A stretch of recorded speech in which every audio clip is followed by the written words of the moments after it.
Hi everyone, my name is Effie Sussman. Welcome to the Sichos Haran shir. Tonight we're going to be doing piece number 38. So this piece will talk about speaking against Tzaddikim and God-fearing Jews. Okay, so I'm just going to pull up the share screen.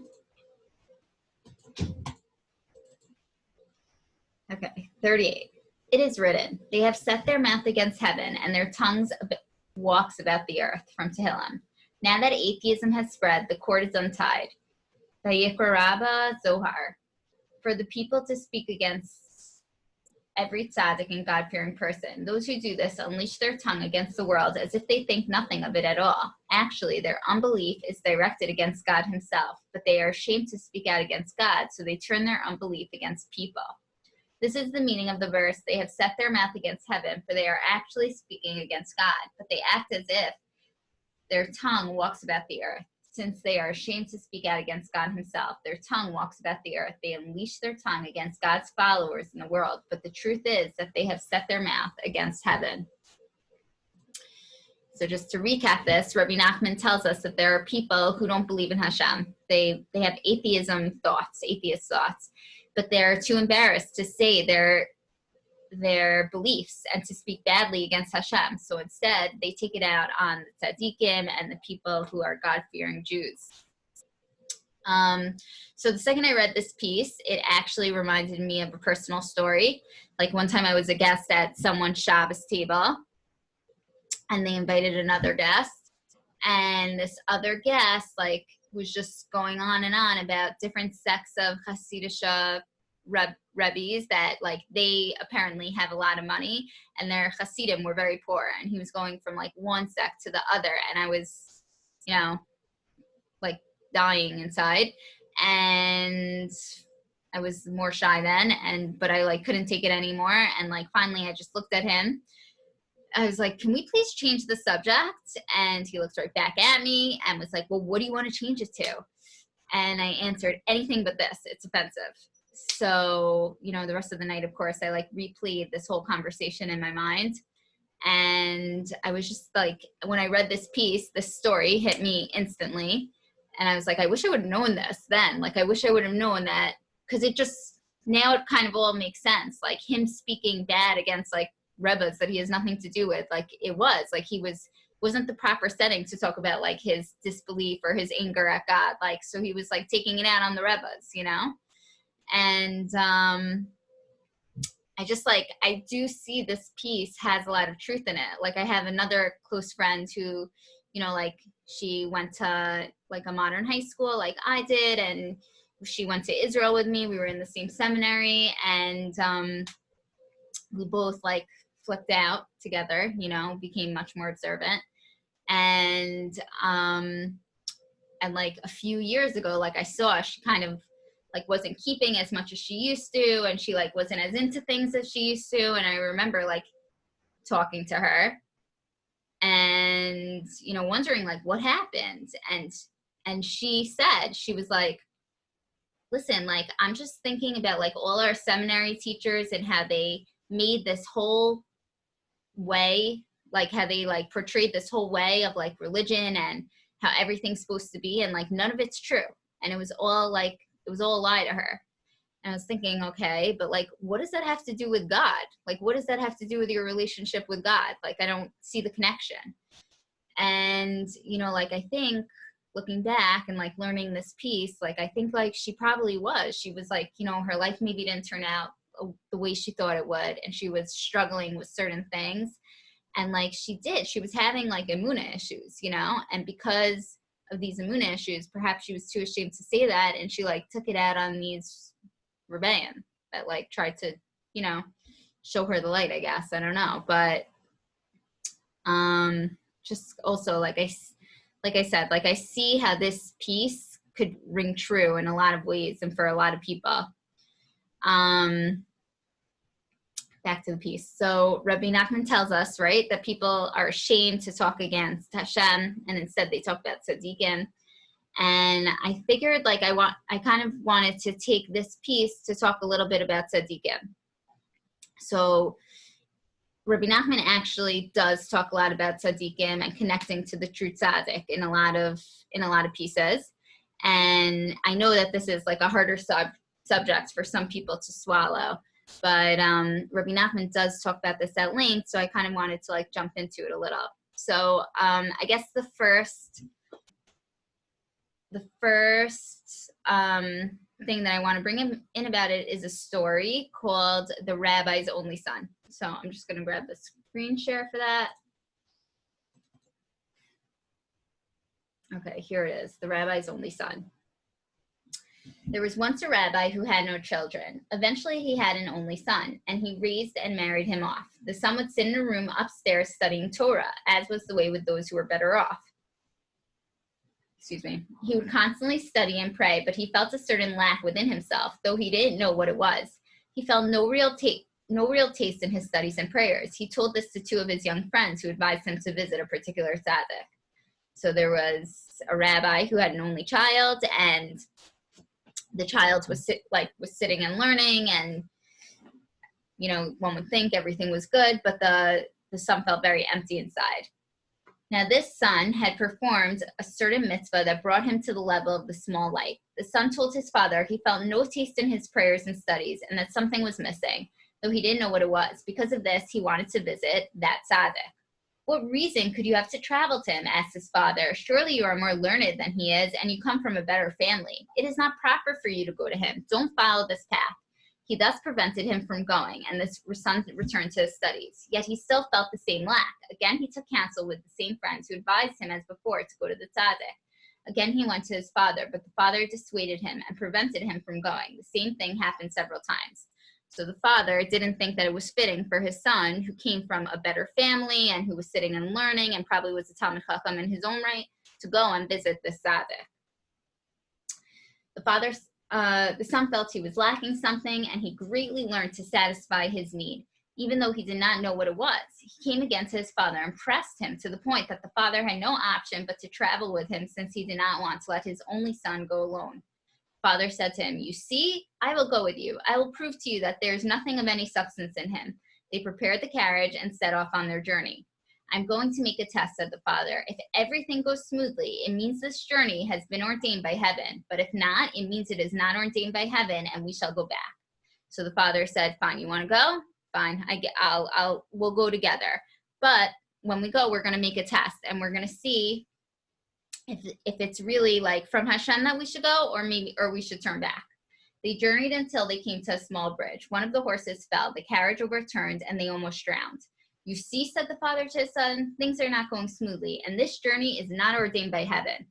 They turned back. The son returned to his studies, but again he felt that something was missing without even knowing what it was. He went back to his father and pressed him, and he was forced to go with him a second time. As they set off, the father once again set a test like the first time, if everything goes smoothly.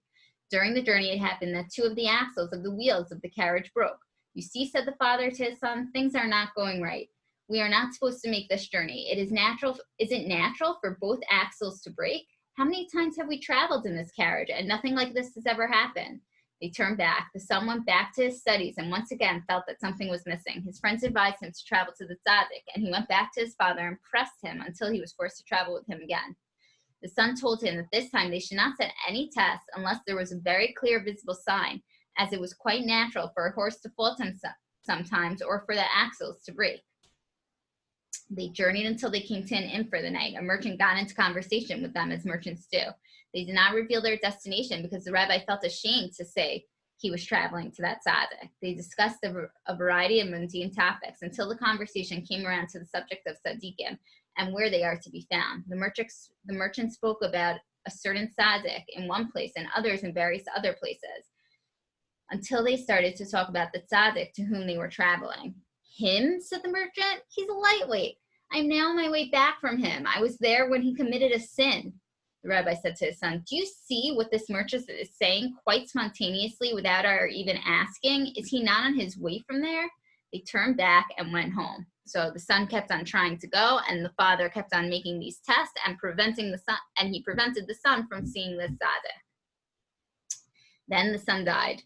Afterwards, he came to his father, the rabbi, in a dream. The father saw him standing there in great anger. "Why are you so angry?" asked the father. The son answered that he should journey to the same Tzaddik that he had wanted to visit. "He will tell you why I am angry." The father awoke and said it was pure chance. Afterwards, he had the same dream again, but he said that this too was a meaningless dream, until it happened a third time, and he realized that this was no empty matter, and he journeyed there. So the son kept on appearing to the father in a dream, very upset, and the father realized, okay, this is like the real deal. I better go see the tzaddik. On his way, he met the same merchant that he had met previously when traveling with his son. He recognized him. "Aren't you the one I saw in that inn?" he asked. "You certainly did see me," replied the merchant. He opened his mouth wide and said to him, "If you wish, I will swallow you up." "What are you talking about?" asked the rabbi. "Do you remember when you journeyed with your son?" replied the merchant. "First, the horse fell on the bridge, and you went back. Afterward, the axles broke. After that, you encountered me, and I told you he's a lightweight. Now that I have eliminated your son, you are free to travel, for he was on the level of the small light, while the tzaddik is the great light. If they had met together, the Mashiach would have come. Now that I have got rid of him, you may travel." As he was speaking, he disappeared, and the rabbi had nobody to talk to. The rabbi journeyed to the tzaddik, crying, "Woe, woe, woe for what is lost and cannot be found. May God quickly bring back our lost ones. Amen." This merchant was the angel of death himself. He took on the guise of a merchant and deceived them. Afterwards, when he encountered the rabbi a second time, he himself rebuked him for listening to his advice. For that, as we know, is his way. May God protect us. Okay, so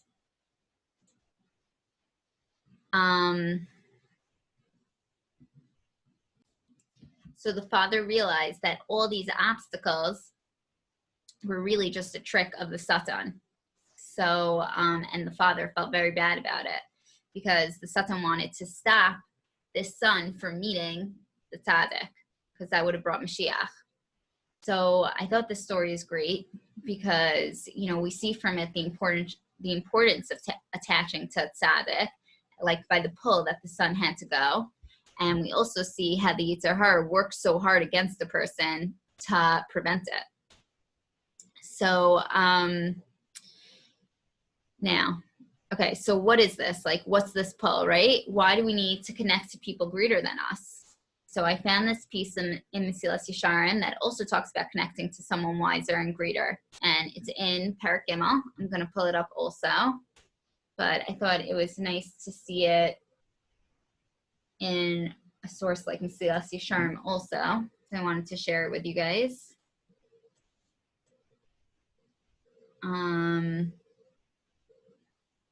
Okay, so just to, you know, I'm throwing you in the middle of a piece, but basically the Ramchal is talking about how things are very confusing in this world and we need a guide to help us. And he gives like a great mashal that I wanted to share with you. So to what is this analogous? To a garden maze, a type of garden common among the ruling class, which is planted for the sake of amusement. So to me, it's like a corn maze, right? You know, I don't know, I brought my kids to places like this, like a crazy corn maze where the kids have to like figure out their way in and way out, and the stalks are so high that you can't see the right way to go or over to the next lane. It's a lot of fun if you have a lot of patience, which I didn't, so I just stood out. Okay, so the plants there are arranged in walls between which are found many confusing and interlacing paths, all similar to one another. The purpose of the whole being to challenge one to reach a portico, I think that's a gazebo, in their midst. Some of the paths are straight ones which lead directly to the portico, but some cause one to stray and to wander from it.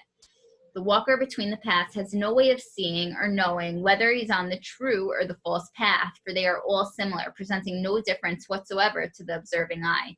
He will not reach his goal unless he has perfect familiarity and visual acquaintance with the path through his having traversed them and reached the portico. He who occupies a commanding position in the portico, however, sees all the paths before him and can discriminate between the true and the false ones. He is in a position to warn those who walk upon them and to tell them, "This is the path, take it." He who is willing to believe him will reach the designated spot, but he who is not willing to believe him but would rather trust to his eyes will certainly remain lost and fail to reach it. So the Ramchal gives this mashal, this analogy of this corn maze, and of course, like, it's impossible to tell one path from the other, and the whole thing is very confusing, which is an example for this world. And the only way one could figure out this maze is by having somebody who's like in this gazebo telling them, okay, make a left here, go straight, and then make your first right. And you know, and the Ramchal goes on to say that this is like somebody who's greater than us and wiser than us, like, and as Rebbe Nachman would say, this is the true Tzaddik. So you know, again, like the world's confusing, right? So it seems simple. Like, obviously we need, like, it seems so simple, right? Like, obviously we need someone greater and wiser because the world is confusing, but for some reason there are a lot of barriers, and that's kind of that's like in the story we read before. So I wanted to bring in another piece that I found in Kitzur Lekutey Maharan. It's in the first section, and it's piece number 133, and it talks about the barriers of connecting to the Tzaddik. So I'm just going to read the piece. I'm just going to pull up the share screen again. Okay, here it is, 133. The fact is that the Holy Torah and the true Tzaddikim radiate enormously great light throughout all the worlds, and their light is thousands and thousands of times greater than this whole world and its vanities.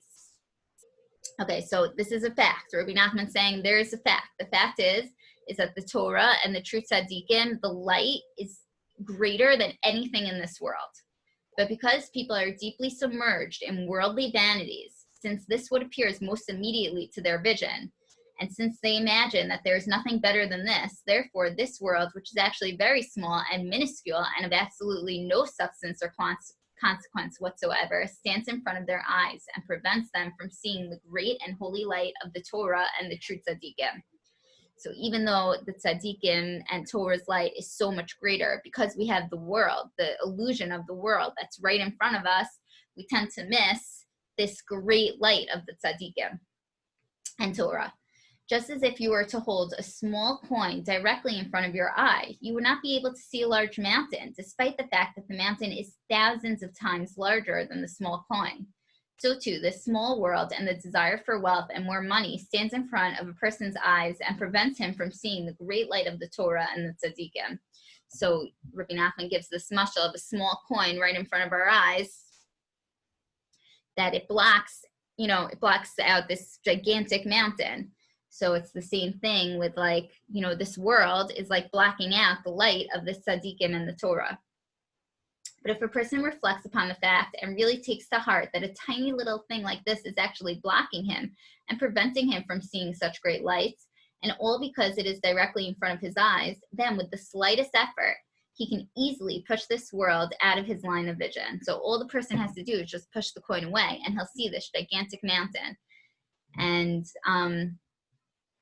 that's what he's telling us. Like, all we have to do is push the world away, the illusion of the world, and see this, you know, see the truth, see the light of Torah, see the light of Tzaddikim. This is to say, he can turn his eyes away from the world and simply not look at it. Instead, he will lift up his head, raise his eyes, and look above this tiny little world which is obstructing and blocking his vision. Then he will at once merit to see the great and lofty light of the Torah and the true Tzaddikim in all its fullness. Just as in the analogy of the coin, a person can easily remove the coin from before his eyes, and he will immediately see the large mountain. The same thing is literally true when it comes to the world and the Torah. The Baal Shem Tov also spoke in this same vein when he said, "Alas, alas, the world is filled with amazing and awesome lights and mysteries, but the small hand stands in front of the eyes and prevents people from seeing great lights." So the small coin stands in front of our eyes. This small world compared to these great tzaddikim stands in our way and stop us from seeing this amazing light, this amazing truth. So just to connect everything, you know, we learned that people talk bad about tzaddikim because they're really too afraid to speak against Hashem, right? And we learned in the story that the Yetzer Hara does come to pull away from attaching to the Tzaddik. And then we learned in Mesilat Yesharim that we need the Tzaddik, and it's kind of the only way we're going to make it through this maze that we're living in. And, to connect it back to the story, that's why the Yetzer Hara does everything in its power to stop us from connecting to the Tzaddik. And finally, we learned in Lekutey Maharan that it's a total trick of this world to blind us of the light of the Torah and from the Tzaddikim. And all we have to do is to remove that little coin that's right in front of our eyes in order for us to see like the importance of this connection to Torah, to Tzaddikim.